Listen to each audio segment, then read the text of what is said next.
తెల్లవారంగలోనే పల్లెటూళ్ళల్లో వాకిళ్ళు ఊడ్చుకొని పశువుల పేడతో కళ్ళాపు చల్లి రంగురంగుల రంగువల్లులు నేస్తారు, మనందరికీ తెలిసిన విషయమే. ఇటీవల పశువుల పెంపకం అనేది తగ్గిపోవటం వల్ల ఇదే అదునుగా భావించి మార్కెట్లోకి రకరకాల కళాపు పొళ్ళు వస్తున్నాయి. ముఖ్యంగా శ్రీ వైఎస్ఆర్ కడప జిల్లా ప్రొద్దుటూరులో శ్రీ సౌభాగ్య కళాపి పొడి పౌడర్ అనేది తయారు చేసి అమ్ముతున్నారు. ఈ పౌడర్ని నీళ్ళలో కలుపుకొని తాగటం వల్ల మరి గత సంవత్సరం నుంచి 19 మంది మరణించారు. ఏమిటి అనే విషయాన్ని స్థానిక ఎస్పీ నచికేత్ విశ్వనాథ్ గారు ఎంక్వైరీ చేసి టెస్టింగ్ పంపించారు.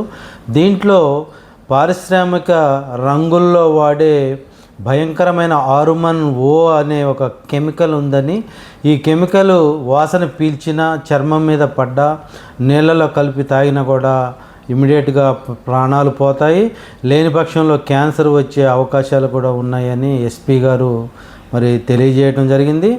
మరి ఇమ్మీడియట్గా ప్రొద్దుటూరులో 5 తయారీ యూనిట్లని సీజ్ చేశారు.